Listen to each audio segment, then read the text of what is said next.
When it comes to quality sleep, Ashley has you covered with top mattress brands at winning prices and with special financing options available. You can snooze now and pay later. Plus, your mattress purchase helps give the gift of better sleep to children in need and U.S. Special Operations Forces. Visit your local Ashley store or shop online today and make every snooze count. Financing is subject to credit approval. See store or ashley.com for details. Canva presents True Crime of Design. In the office, Maya spots something unusual in the presentation. What's this? It was an off-brand font. Her coworker explains. I added the font. I thought it was fun. It was not. Maya solved it with Canva. Open up Canva, one click, and the font is on brand. Easy. Stay on brand and solve font crimes at canva.com, the home for every brand.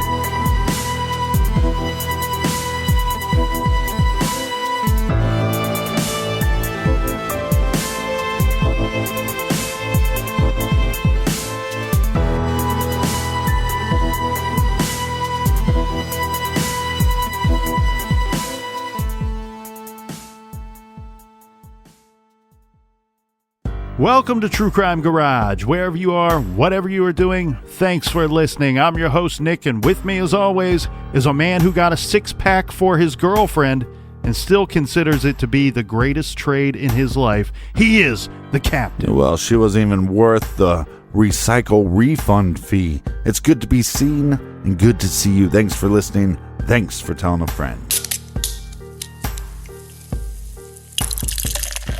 Today we are drinking Imperial Confessor by 1940s Brewing Company. This is an Imperial double oatmeal stout that is barrel aged in Woodford Reserve bourbon barrels. Garage grade 4 out of 5 bottle caps. And here's some cheers to our good friends and contributors to this week's Beer Fun. First up we have Lindsay Barber in Cambridge, Ontario. That's in Canada, Captain. I know. I love our brothers and sisters up north. And a big shout out to Josh in Lincoln, Nebraska. Next up, here's a cheers to Pedro in San Marcos, Texas. Vote for Pedro. Oh, in one of my favorite cities, Kalamazoo, Michigan, we have Joy. Next up, we have Olha in Dallas, Texas. And last but certainly not least, we have our friends over at the Readery. Cheers to everyone that helped out with this week's beer fund. If you want to contribute to next week's beer run, go to truecrimegarage.com and click on the donate button. Yeah, BWRUN on Beer Run. And for all of our old episodes, check us out on the Stitcher app. They are free. And we also have a bonus show called Off the Record. Check that out as well. That's on Stitcher Premium. And that's enough of the business. Everybody gather around, grab a chair, grab a beer. Let's talk some true crime.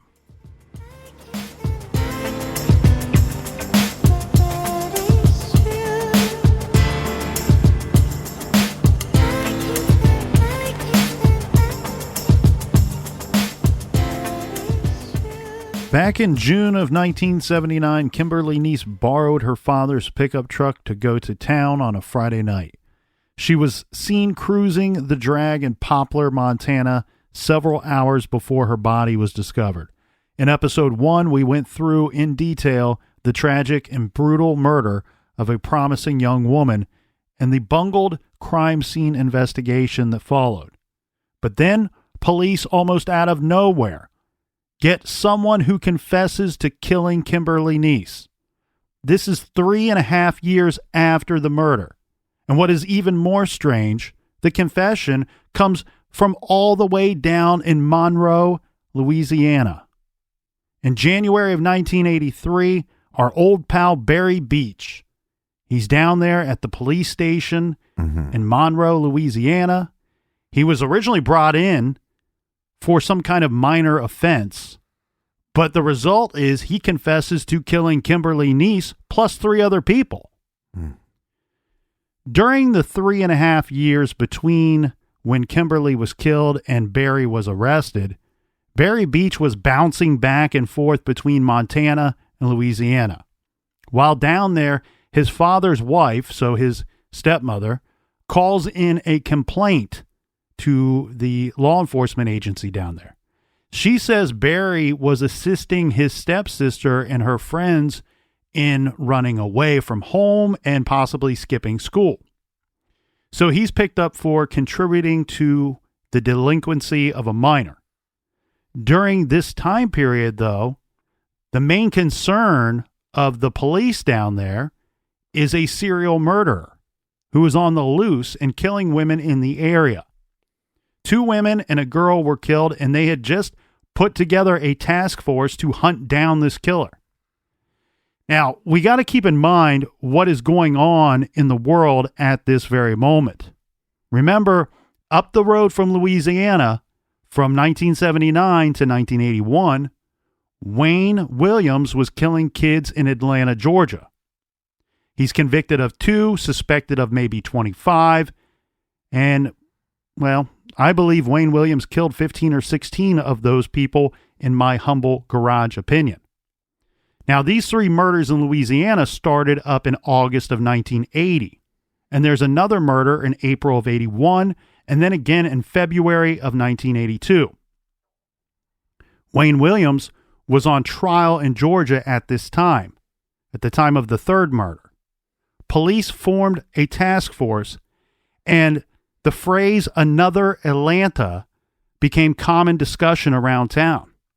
Police announced that the murders were connected, but were tight-lipped otherwise. After the 3rd murder, even police and detectives were now saying publicly, "I think we may have another Atlanta on our hands." Mm-hmm. So Captain Police likely are telling Beach's stepmother, "Look, lady, we'll write this guy a ticket and move on because we have a serial killer here and we've got bigger fish to fry." Mm-hmm. And Beach's stepmother, because she is just such a nice and helpful person, tells police, "Well, that's interesting because Barry was questioned a couple of times about a murder of a 17-year-old girl back in his hometown before he moved here." Well, I mean, look, he did come home covered in blood the night a girl was murdered in his very small town. Can we agree it's a questionable statement? We have an officer who says he took a statement from a woman who says, "My teenage son was covered in blood," yet there's no record of that statement anywhere other than this guy's saying he took that statement and the mother saying, "I never gave that statement." Right. So it's a little dicey on if it's true or not. But yeah, I hear you out. I hear you. So now police are like, "Oh, right, this guy, he's questioned back in his tiny little town of Poplar, and then he moves here, and now all of a sudden we've got 3 murdered females." And we know he's a real son of a beach. Shout out to Howard Stern there. And it turns out one of the women murdered in Louisiana, well, there's some connection between her and Barry. They knew each other. The sheriff's office contacted the Roosevelt County Sheriff's Office back in Montana and confirmed that Beach was, in fact, a bona fide suspect in that unsolved murder, the unsolved murder of Kimberly Neese. With Roosevelt County's blessing, the sheriff's office down in Louisiana, we have Sergeant J. Villa and Commander Alfred Calhoun. They questioned Beach at the sheriff's office several different times for several hours each time. Beach initially denied killing Neese, and he denied any involvement in the 3 Louisiana murders as well. I really don't like when they're questioning for lengthy periods. I think we've seen that time and time again go wrong. Yeah, but what we're going to end up getting is a confession on several different levels here. As said, he will eventually confess to killing the 3 Louisiana victims and confess to killing Kimberly Neese as well. I want to just focus on the portion of the Kimberly Neese case before things. I don't want things to get too convoluted, right? We got to be able to walk through this and follow it as clear as possible. Barry Beach's confession to the killing of Kimberly Neese basically goes like this. He was partying with his two friends in a place called Sandy Beach on the afternoon of June 15th, 1979. This is when Beach said he got his car stuck in the sand, then he ruined his transmission trying to get it out.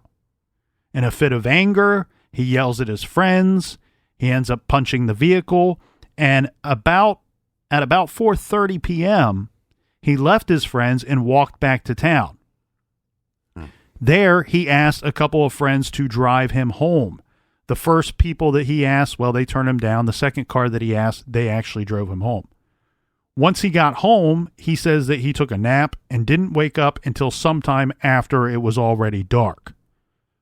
When he did wake up, he got dressed and he walked into town, and he says that he saw Kim sitting alone in her truck at the Exxon gas station. Mm-hmm. Barry Beach asked Kim if she knew where her sister Pam was. Remember, he was kind of dating Pam at the time.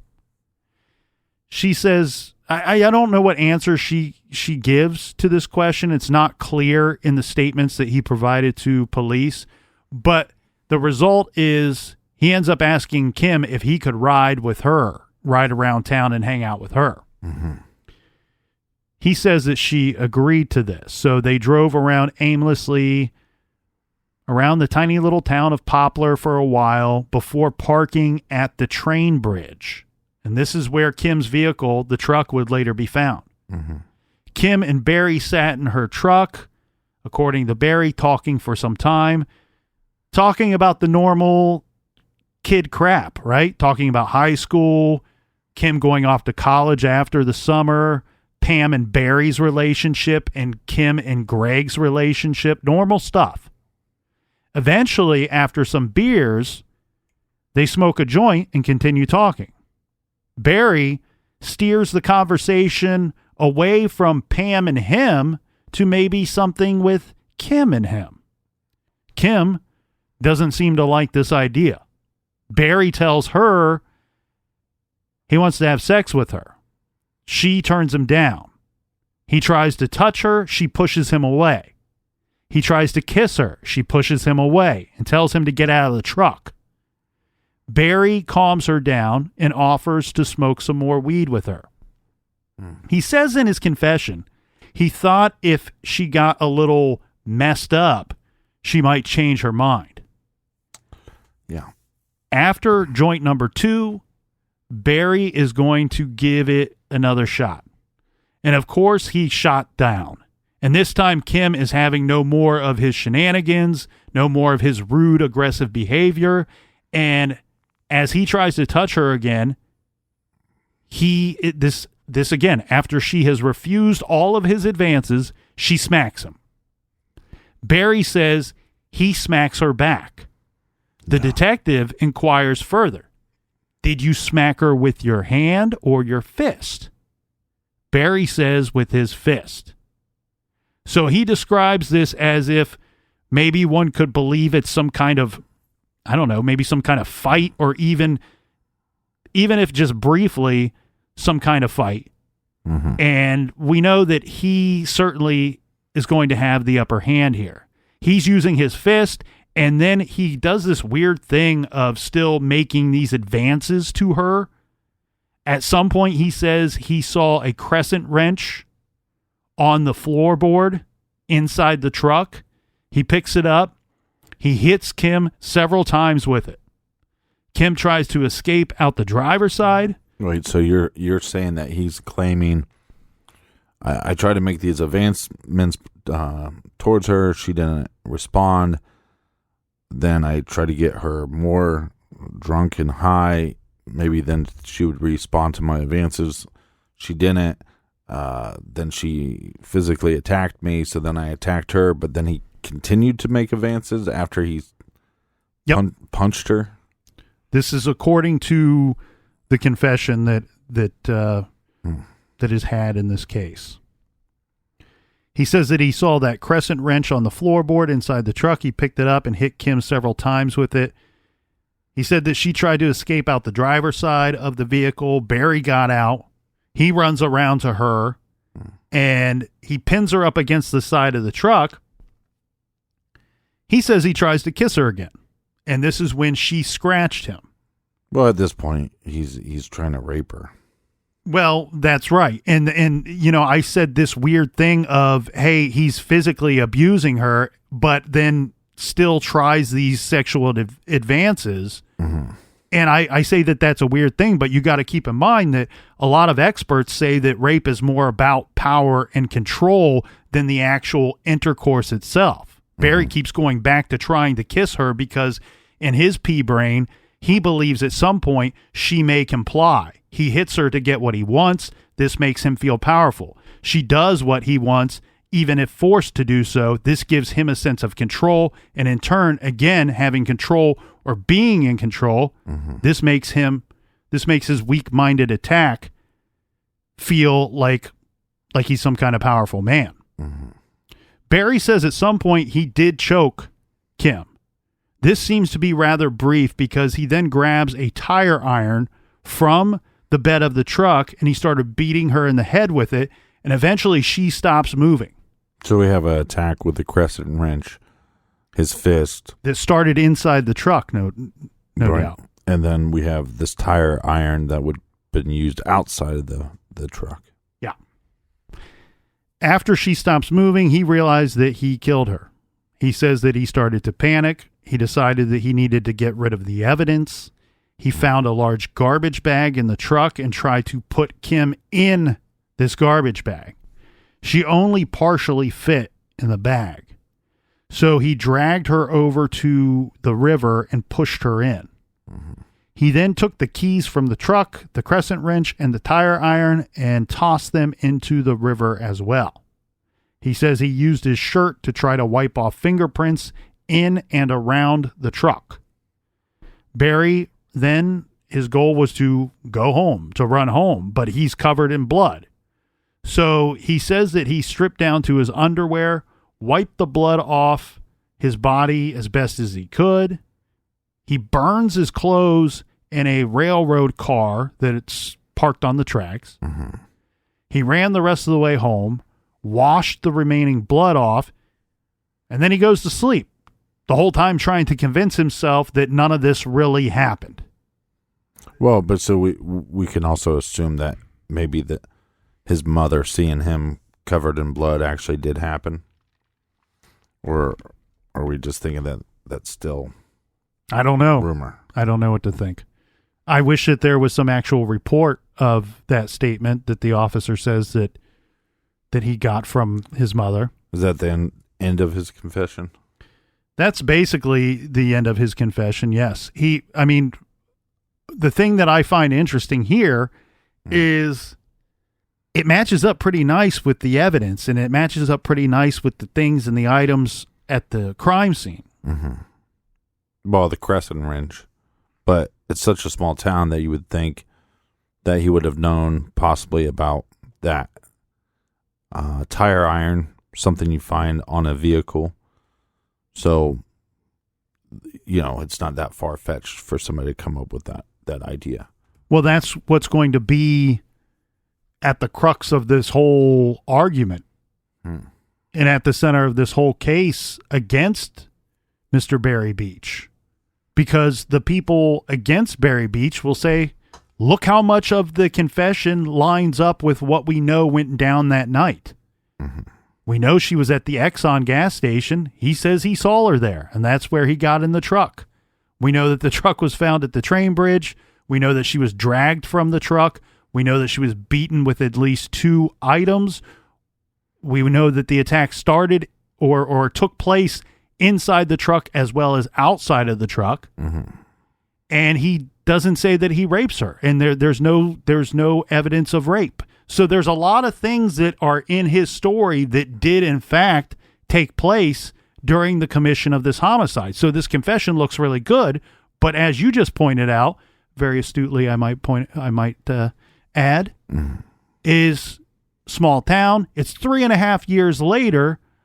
There are certain details of this homicide that probably were rumored about town, put in the paper. I know that the she wasn't raped was put in the paper. I read the article myself that says that. But what's interesting though to me is, and I keep bringing it seems like I keep bringing up the Pike County murders, which at some point we should cover. But having friends from that area, and it being a case not solved, and yes, it's a bigger case. There's more people murdered in that, horrific event. But there was tons of speculation and tons of rumor that people thought were facts. So the fact that nothing in his confession that you told me, there's not one thing that is wrong. Right. There's nothing that dismisses him. Right. And I guarantee you, again, stuff that we're not privy to. Okay. We know she wasn't raped. We know she was dumped in the water. We know that where her truck was found. Okay, great. This is information that everybody's going to know in that town. But what were the other rumors? What were the other speculations in that town that he conveniently left out? Or maybe not conveniently. Maybe it's because this is the killer. I mean, there's not a lot of people in that town, especially in that age bracket. He's the same age as her, and he's basically, at least with the confession, he's putting himself in the general location with no alibi. Yeah, he lives somewhat near the murder scene. Right. He also, I failed to mention the fact that he says he threw the murder weapons and the keys to the truck in the river. We know that the keys were not found. We know that the pathologist says, hey, look, I believe more than one weapon was used, but I don't know what weapons that were used, and that's because the murder weapons were not found. So there's a lot of things that really line up here, and he's not just some wacko coming out of the woodwork, coming out of nowhere, thin air here. He's somebody that was an actual suspect at one time years ago, shortly after the murder. And I wonder if the crescent wrench information was put out there. But that would be something that he would have access to because he was dating her sister, or at least spending time with his sister. And so is it possible that then he talked to her afterwards to get more details about the crime? Well, if the family even had any of the details other than what was outside of the paper. We know that the father said that there was a wrench missing. Yes, he did.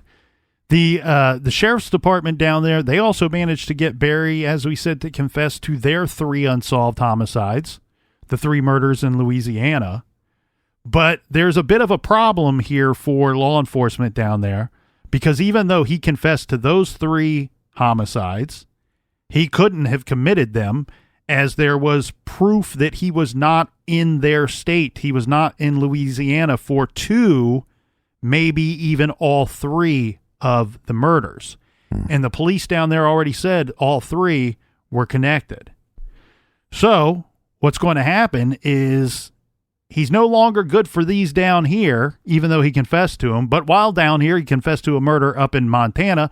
So let's ship this guy back to Montana to face the music. Barry immediately argues that his confessions were coerced. He claimed that he was threatened. He claimed that he was manipulated. He claimed that he was drugged. But even with the bungled crime scene, the confession was enough for a jury up in Montana to convict him. He was sentenced to 100 years with no chance of parole. Please note the following regarding this confession. The tape of Barry Beach's confession, according to law enforcement in Monroe, Louisiana, had been erased. So at his trial, he's saying, look, you can't use my confession to convict me. It was coerced. All that law enforcement can provide, all that the prosecution can provide to the jury and the judge is a typed up confession, a transcript of the questioning between police and Barry Beach. I mean, I could type up something and who knows if it was actually said or not. When you lose the audio tape. Beach maintained that his confession was coerced. What do you mean by that? Well, he says that when he was down there in Louisiana, they kept threatening him with the death penalty with the electric chair, and he resorted to, well, maybe if I confess, they're talking to me about this Montana case now, maybe if I confess to this, they'll ship me back up to Montana. I don't want to be in Louisiana. I don't want the death penalty or the electric chair that these guys are telling me that they're going to watch me fry on for these 3 murders. Right, but I guess he wasn't aware that he had a solid alibi. What's that? Was he not aware that he had a solid alibi? Well, that's what's weird. I don't know why he even bothered to confess to the Louisiana cases. Right. At some point, I mean, they're questioning him, and at some point, it gets down to he starts to get confused, and he's saying like, they're talking about God, and God is telling him that he did it. I mean, it gets really weird, the whole interaction between these two interrogators, and I'm choosing to call them interrogators because that's what it seems like at this point, and Barry Beach. And I'm not willing to say he's perfectly innocent of anything here, Captain. I'm just saying the interaction that I read between these 3 was very strange, and it seemed odd. Now, it didn't seem to me, though, he's not being denied any of his rights. He was made well aware of his Miranda rights several times. So the officers did that, and did that thoroughly and correctly. But the whole God conversation gets weird, and he admits to these 3 murders that they end up knowing that he did not confess. He could not have committed these murders. And then to top that off, these 2 same officers later got at least two other men to confess to these 3 murders in Louisiana as well. And it was proved that they did not kill these 3 women. Well, and like you said there, it's an interrogation. Their job is to try to get a confession, not to try to get the truth. Right. So what I'm pointing out what could be good and make good and point to Barry Beach's confession being real and truthful, and he is a killer. But I'm also pointing out that these 2 individuals, these 2 officers, seem to be skilled at getting people to confess to things that we know they did not do. So in the mess of all of that, did they perhaps get Barry Beach to confess to killing Kimberly Neese? And in fact, he did not do it. So many people question not only the evidence, but the prosecutorial conduct during the course of Barry Beach's trial. And even after the trial, the rumors persisted around Poplar, Montana, that a group of girls were the ones responsible for Kim's murder. Other than the confession Barry gave to the detectives, which again he says was coerced, that was really the only thing that convicted him of the murder of Kim Neese. At the time, prosecution did say that they had a hair that matched Barry Beach, and we now know all these years later through science that unless that hair has DNA on it and you match it to his DNA, it's not a 100% match, although that's what it was presented as in court. But none of the fingerprints, none of the palm prints, none of the other physical evidence at the crime scene could be matched to Barry Beach.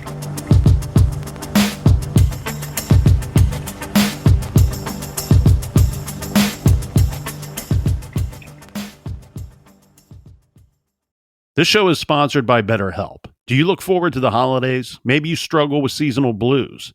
This time of year can be a lot, and it's natural to feel some sadness or even anxiety about it. But adding something new and positive to your life can counteract some of those feelings. Therapy can be a bright spot, something to look forward to make you feel grounded, and to give you the tools to manage everything going on. If you're thinking of starting therapy, give BetterHelp a try. It's entirely online, designed to be convenient, flexible, and suited to your schedule. Just fill out a brief questionnaire to get matched with a licensed therapist and switch therapists at any time for no additional charge. Find your bright spot this season with BetterHelp. Visit betterhelp.com/garage today to get 10% off your first month. That's BetterHelp, HELP.com/garage. Dreaming of overseas adventures or connecting more deeply with family from afar? Rosetta Stone bridges the language gap. I've tried others, but Rosetta Stone's immersive lessons and voice feedback technology are game changers. Dive into 25 languages by learning intuitively, just like when you were a kid. And here's the holiday sparkle. Grab a lifetime membership now and save 50%. Gift yourself the world. Head to rosettastone.com now and save 50%. Major phone carriers make you sign contracts with rigid data plans to trap you into a kind of forced phonogamy. Sounds pretty insecure if you ask me. At Consumer Cellular, we believe in a more consensual and healthy form of phonogamy, free of contracts and more flexible to your data needs. This way, you stick around not because we force you to with contracts and fees, but because you love our phone plans. Like ardently love our phone plans. Phonogamously. Consumer Cellular. When freedom calls, we're here to answer. Call us at 1-888-FREEDOM.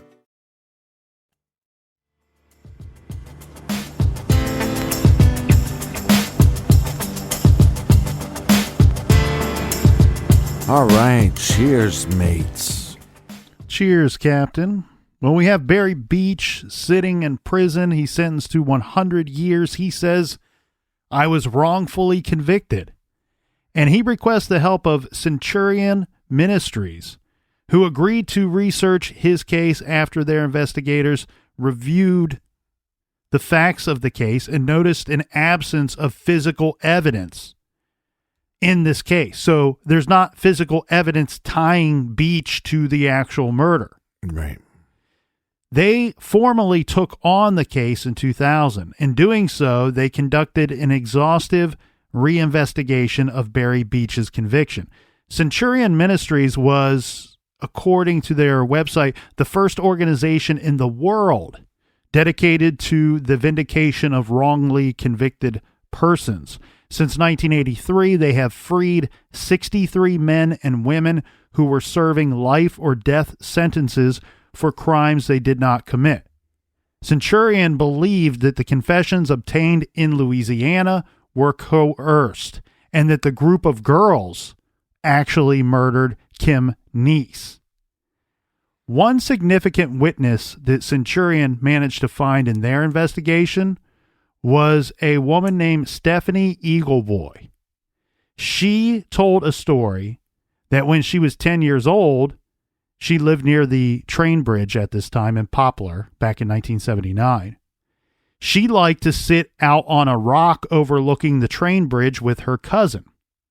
One night in 1979, they were sitting on this rock when they saw two pickup trucks pull onto the train bridge. They say that a group of girls got out and they heard about 10 or 20 minutes of what they labeled as horrific screaming.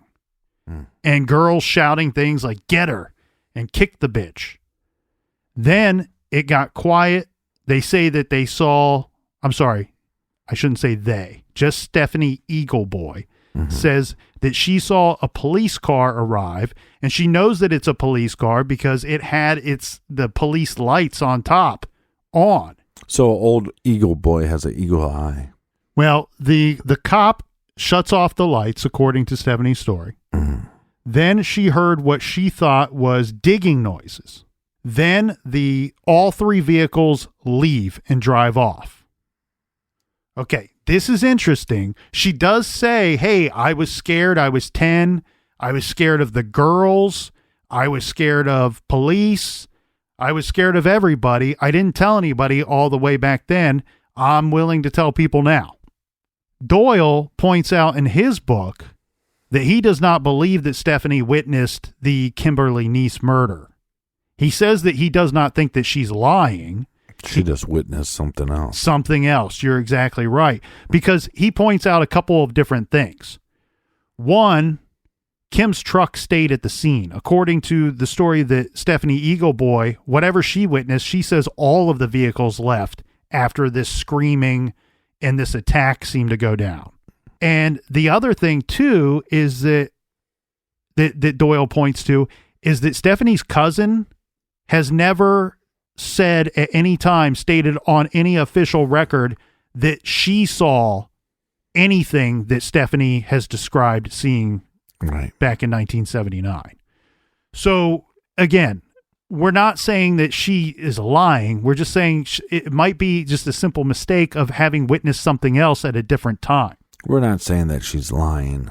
We're just saying she's lying. Well, speak for yourself. I don't. Just not on purpose. I've seen this woman interviewed, and I believe that she saw what she said she saw. I just don't think it has anything to do. I'm on the side of Doyle there. I don't think it has anything to do with Kimberly's case. Right. Now, Captain, for this next part, I'm really going to give the short of it, just the facts, ma'am, somewhat the wiki version of all of the legal stuff here, because there's a lot of it. And I want to make sure that we save some time to get back to those cases in Louisiana, because they are important to this story. Mm-hmm. So late in 2011, a judge issued a ruling that there was clear and convincing evidence that a jury could find Barry Beach innocent. So he was granted a new trial. As a result of this, Barry Beach was released from prison. I want to point out this is after years and years of legal things back and forth. So he's released from prison after nearly 3 decades behind bars.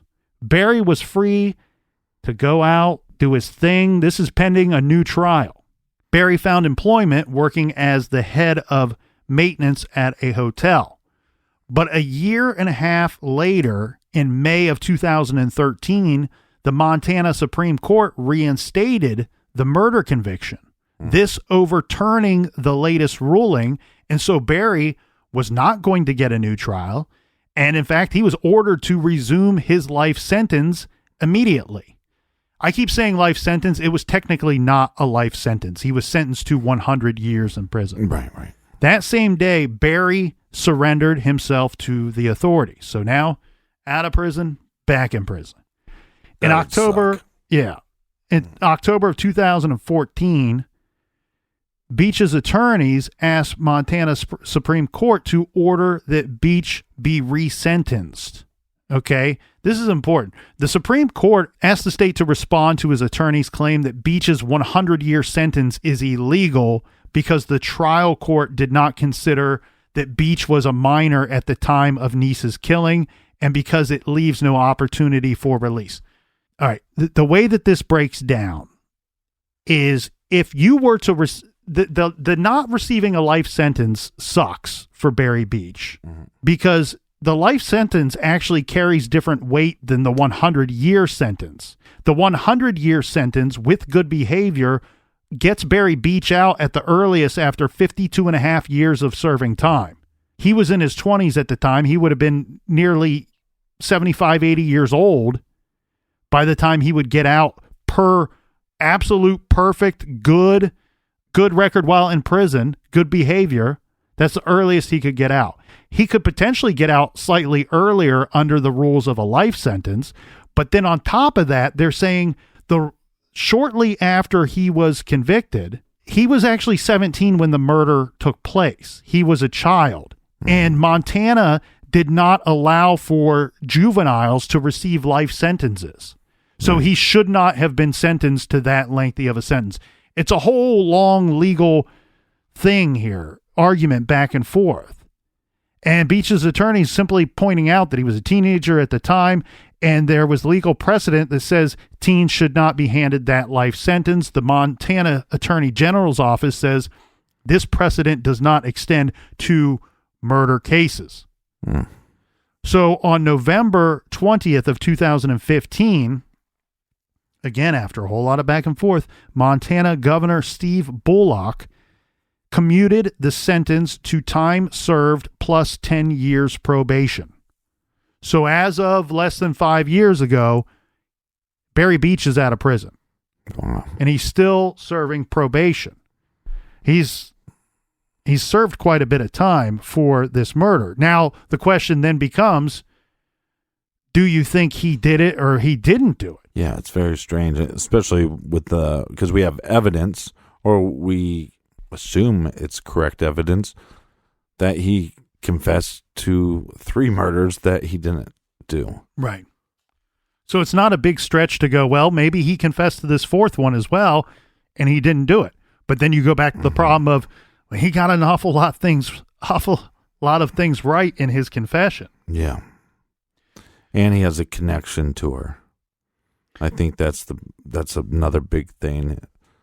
They were the same age. They went to school together. They knew each other. Not even just that. I mean, he dated her sister. The sister, and they were known to be quite close when they were little kids as well. Mm-hmm. I do want to point out some things that I think is wrong with Centurion Ministries' case, because I don't really know what they were basing this off of. I agree with them on the statement, hey, what you said about this hair matching Barry Beach at the time of his trial, that's a farce. That's completely incorrect. You cannot say that it 100% matched him. We know that nowadays, without DNA connecting it to him, it's not a 100% match. So that's questionable behavior. Well, right, but it matches on some level. He cannot be excluded, right, as the providing the sample of that hair at the crime scene. However, you're talking about hundreds and hundreds of other people, if not thousands of people, couldn't be excluded from having left that at the crime scene as well. The other thing, though, too, is let's talk about some of the leaps that I believe that they presented or were attempting to present in their defense of Mr. Barry Beach. One was that the statement in it, they want to tear apart his confession, right? They want to say, well, his confession can't be correct because of this thing and this thing that he stated. The first being that Kim would not have gave Barry Beach a ride. They were in different social classes. That's their statements. I find that to be, that makes my head spin. I go, what do you mean different social classes? They lived in the same neighborhood. This is a town of less than 900 people. They went to the same school. They were the same age. He dated her sister. Yeah, it makes no sense. What? Even if it's different classes, it's the fact that he was dating or had some kind of relationship with her sister that she would have helped him out. I think what's more interesting to point to that portion of his confession might be false is that no one ever says that they saw Barry Beach with Kim Neese. Mm-hmm. We have witnesses say, hey, I saw her parked alone. I saw her sitting by herself, multiple witnesses, but nobody at any time ever saying they saw Barry Beach with Kim. But nobody saw her down where her car was found, parked by herself. Yeah, you're right. The only person saying that they saw her down there is Barry Beach.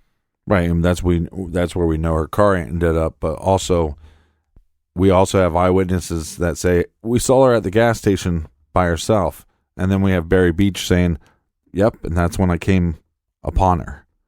And I asked for a ride. The other thing they point out too, Captain, is that in his confession, he states that Kim scratched him during the attack. Mm-hmm.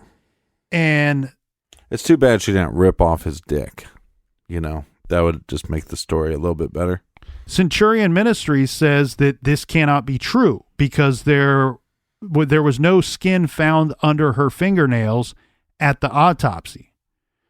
Okay, that is a true statement. Where I have a problem with it is I reviewed the entire 22-page autopsy. It doesn't mention her fingernails once in the entire autopsy. Right. So it's true that no skin was found under her fingernails at the autopsy, but we don't even know that they were examined or checked for skin. Right. And how long was she actually in the water for? And would that have an effect on removing any of that evidence? Again, I'm just saying it's an exaggeration. Right. So we have that part, right, Captain? I mean, you can't say there was no skin found under the fingernails. They're not saying in the autopsy report, we examined the fingernails and there was no skin found. it's not stated anywhere in the report anything about fingernails. Well, and maybe I think what the defense is trying to say is since it wasn't stated, then obviously they didn't find anything. And that's just not the case. That's correct. So then we also have a couple of other possibilities. Look, I'm not willing to remove Barry Beach as a likely suspect in this case. I think he's still, even though he's out and they've determined that it's time served, that's a key thing here too. Time served. They're not saying that he's innocent either. They're just saying if he did the crime, well, he's done the time and now he's out. I think he looks just as good as anybody else, but we also have other people to consider, right? If he didn't do it, as he says, and as Centurion Ministry says, then somebody else had to have killed Kimberly Neese. Mm-hmm. We have this ongoing rumor for many, many years, for decades now, that a group of girls killed Kim Neese that night. We have a statement that was given to the sheriff's office. This is 3 weeks after the murder. A guy named Mike, this comes from an individual that says a guy named Mike told him several people beat Kim to death and there were several witnesses and no one helped her. When asked who was doing the beating, he said it was Sissy Atkinson and Tara Red Dog or something. Now we know Sissy Atkinson, she is in this story. She's referenced many times. The only mention I ever saw of this Tara Red Dog is in this young man's statement to the sheriff's department. But he follows that up with or something. So it sounds like he's not clear on the second individual's name. Mike Longtree said that Red Dog held Kim down while Sissy beat her with a hammer or some other object. Kim's hair was caked in blood. She begged for help before she fell and passed out. And then people started to leave the area, leave the scene. We know that a claw hammer was found in the river 30 feet from the body found by scuba diver during evidence search. Yeah, it was found by Scuba Steve. But the pathologist says that that was not the instrument that killed Kim. I do want to point out, though, that, Captain, there's been a long list or a long roster of names when it comes to the quote-unquote group of girls involved in the murder of Kim Neese. Well, I've seen probably 6 or 7 different names. The ones that are mostly tied to it is the Sissy Atkinson, Maud Greyhawk, and Joanne Todd. Yeah, but that story doesn't account for that there's an attack in the vehicle and out of the vehicle, right? What's that? The way that account of the story went. So this young man is not claiming to have witnessed the murder. He's just saying that he heard about it. He's citing by name an individual that told him what that person witnessed that night. Again, we have the rumor, and normally when there's more people than one involved, you'll get people talking about it. People can't be quiet about it. And the other thing too is I don't know that you can completely rule out the boyfriend at the time. I mean, there's really a whole long list of suspects that I don't think you can clear, and a lot of that is based off of you just don't have very good physical evidence. Yeah. We do have I thought this was weird when I was going through the police reports. There was a report from a person named Johnny McClammy, and he says that on the night that Kim Neese was murdered, he witnessed a pickup truck pull up at the Norgard house between 3:35 and 3:45 a.m. Okay. In his report, in his statement to the sheriff's office, he says that he knows that it was either 3:35 or 3:45 a.m. because immediately after he witnessed this truck pull up at the Norgard house, he looked at 2 clocks inside of his house. One said 3:35, one said 3:45. He said that he described the pickup as having loud mufflers and a bar or a rack on the back.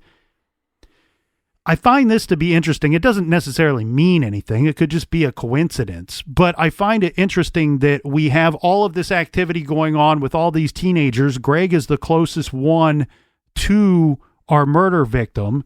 And he says that he gets home between 2:45 and 3 a.m. What is this vehicle pulling up at 3:35, 3:45 a.m.? Where I'm getting at and where I'm going at with this is this whole story, this rumor that's lasted for decades about a group of girls. Well, that's not what the statement was that was given to the sheriff's office. The sheriff's office statement that they received from that young man, the witnesses said he was told by Mike Longtree that Mike Longtree witnessed the murder, was that a group of people were there. This could include guys and other dudes. That it didn't have to just be girls. The way that it sounds that it went down is it might be a couple of girls that were responsible for the actual murder, but there were plenty of witnesses there. And this being both, young women, girls, guys, what have you.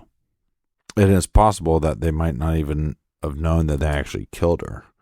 I think the more troubling thing, and then where I question this rumor, is I don't know why. I just find it somewhat hard to believe. If the more people that you put at that scene, the more people that you have that claim to have witnessed something or know or have heard something, none of these people ever came forward when they're convicting the wrong guy for the murder.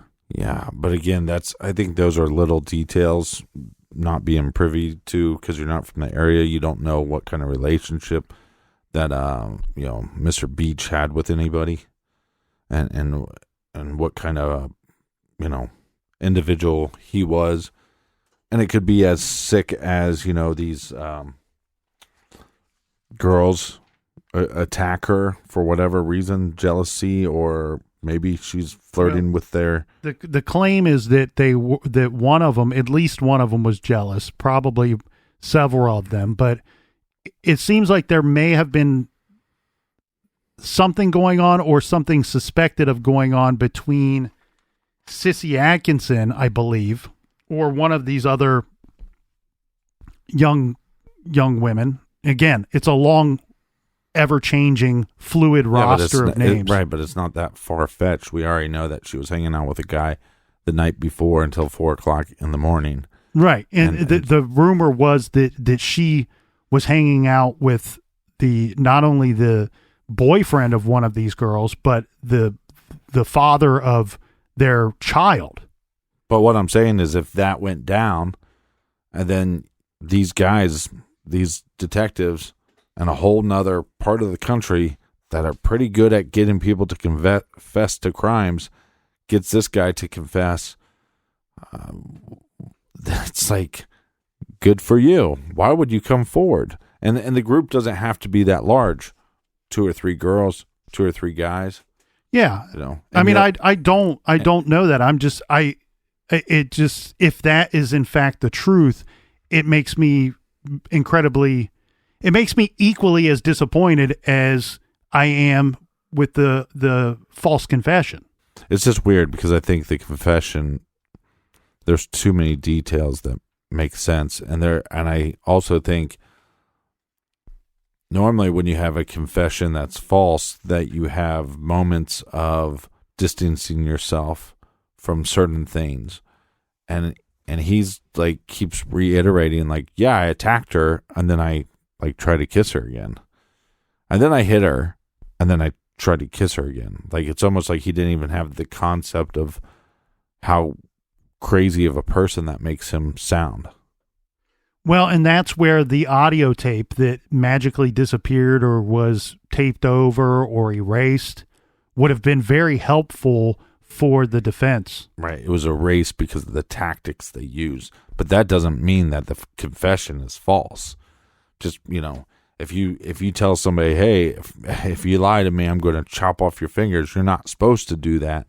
But if you do that and the person confesses and it's truthful, am I making any sense there? No, you're making sense. No. It absolutely could still be a truthful confession. What I mean is, would you have ever got a conviction to begin with? Right. Because we have nothing to go off of on that confession and how, look, we can sit here all day long and go, yeah, he got a whole bunch of stuff right in the confession.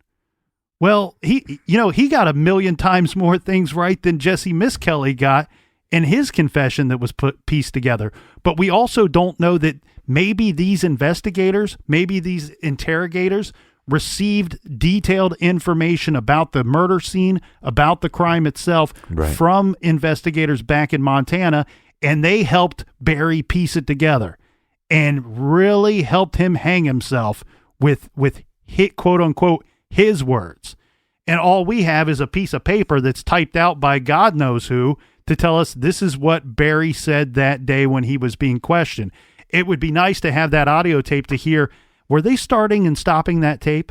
Was Barry getting things wrong and then they were manipulating his answers or telling him that he got it wrong? No, try again, Barry. Mm-hmm. Think harder this time, Barry. No. It wasn't a hammer that you used. Wasn't there something else that you saw in that truck, Barry? We've seen this go down. We've seen this movie 1,000,000 times. I do question the validity of the confession. And let's go back to Louisiana, because what we have here is 3 guys, Barry included, that confessed to killing these 3 persons. We also have a police department that's down there that's kind of freaking out at the moment. They're even publicly stating, hey, we think we have another Atlanta on our hands here. We have somebody in our community killing our citizens, and we don't know who it is, but we do know that it's connected. Now, what was interesting about this case was at the time, they said these are connected, but they were very tight-lipped about the details, which I found to be very interesting because I questioned that. I'm like, were they just kind of panicking and these weren't actually connected? But what happened was, I'll go through the actual briefly through the murders because they released very little about it at the time. The first one was in August of 1980. It was 27-year-old victim. Her name was Angie Hill. She was found in southern Monroe in an industrial park, shot in the head. Her car was abandoned. They know that a .22 caliber pistol was used. They believe that a possible robbery from a convenience store where she worked took place as well, a robbery for $600. And her car was found 7 miles away from her body. Then, in April of 81, Kathy Wharton, who went by Jean, she was found, she was 19 years old, found April 4th off of McGuire Ranch Road. And it's the same situation, Captain, where her body is found 5 miles away from her vehicle. She too was shot with a .22 caliber pistol. And then in February of 82, we have Sherry Alford, who's only 16 years old. She's attacked in a very similar attack. Now, what we learn, how do we know that these are connected? Well, police released all these years later in 2007 that the MO was the exact same. And what had happened in all 3 of these cases is they could determine that by the vehicles that these young women were driving, right, somebody had bumped them from behind on the road and then ran them off of the road. And once the victim got out of the vehicle or was forced out of the vehicle, then they were sexually assaulted and killed. The bodies dumped away from the vehicle or the vehicle moved away from the body, what have you. I point all of this out because these cases end up getting closed, or at least one of them, and police saying that, hey, these 3 are connected. Because in 2007, they connected DNA from the second murder, from Kathy Wharton's murder, to this guy, Anthony Glenn Wilson. Mm-hmm. Anthony Glenn Wilson has got a rap sheet like you wouldn't believe. He's been arrested 42 times during his life, booked 32 times in correctional facilities, and likely he quit murdering or stopped murdering at least briefly because he was arrested and convicted of assault and battery with a dangerous weapon, this in the area of the murders, in March 2nd of 1983, in the month of March of 1983. So just 1 year after the third killing, plus the announcement, the public announcement of the task force forming probably prompted him. The other thing, too, they're putting in the papers, hey, we got this guy, Gary Beach, who looks okay for these. Maybe it's a convenient time for me to quit murdering as well. Right. I point all that out because it's good to hear that these cases got solved, that they're not just an aside to the Barry Beach case, to Kimberly Neese's case, as they are often when we see this case on Dateline, that we have a result, we have a resolve, an answer to what happened to these poor girls down in Louisiana. But Barry Beach and Anthony Wilson do not look anything like one another. We have an officer who came out. In fact, he was still on the force when they finally solved these 3 unsolved homicides. He comes forward and he says, hey, when they brought Beach in and said they were going to question him for these 3 Louisiana murders, we got into a heated argument. I got into a heated argument with the 2 officers. I said, he doesn't look anything like the description we have of our suspect. Right. We have witnesses at several of the crime scenes, of the murder scenes, and we know by all of their accounts, this man looks nothing like our suspect. And they said, hey, why don't you shut up? We'll deal with the homicides. You're a narcotics officer. Why don't you worry about the drugs? We'll worry about the homicides. And they question Barry Beach anyway. And that's where my mind goes, Captain, and I wonder, you know what? Is this the old bait and switch? As soon as they found out from his old stepmother that Barry was questioned a couple of times up in the state of Montana, hey, let's get him to confess to these 3 murders here. We know he didn't do it before we even started the questioning. And let's open the door to talk to him about Montana. And let's see what we can get from the investigators up there. Maybe they led him to this confession. To be honest with you, I wish I knew the absolute answer for you, Captain, and I don't have it. I don't have the answer. I've looked over this 100 times. I can't figure out if Barry Beach's confession is true or false. Oh, we at least know that one of them is false. That's true. That is absolutely true.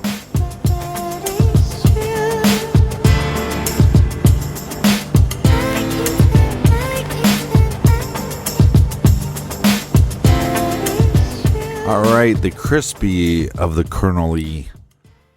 The extra crispy. The extra saucy crispy. Do we have any recommended reading this week? We do, Captain. This week we are recommending a book called Reckless Speculation About Murder. And it's available in paperback and in Kindle form, and that's by... Is this the story of the captain? Well, it could be. And it's funny that you say that because I've read this book. It's fantastic, but Reckless Speculation About Murder is kind of what we do every week in the garage.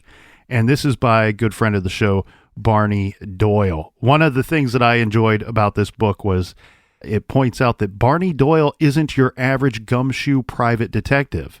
All right, he is. But what sets him apart from all of those other guys is that he wrote this book and they didn't. So check out Reckless Speculation About Murder by Barney Doyle. That's our recommended reading for this week. Join us back here in the garage next week. Until then, be good, be kind, and don't litter.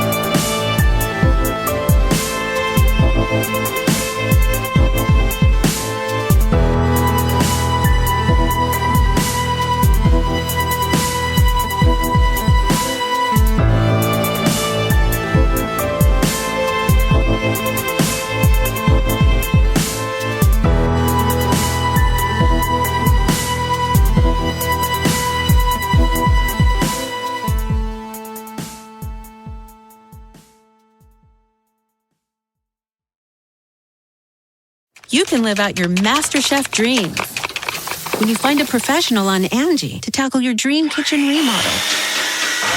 Connect with skilled professionals to get all your home projects done well. Visit Angie.com. You can do this when you Angie that.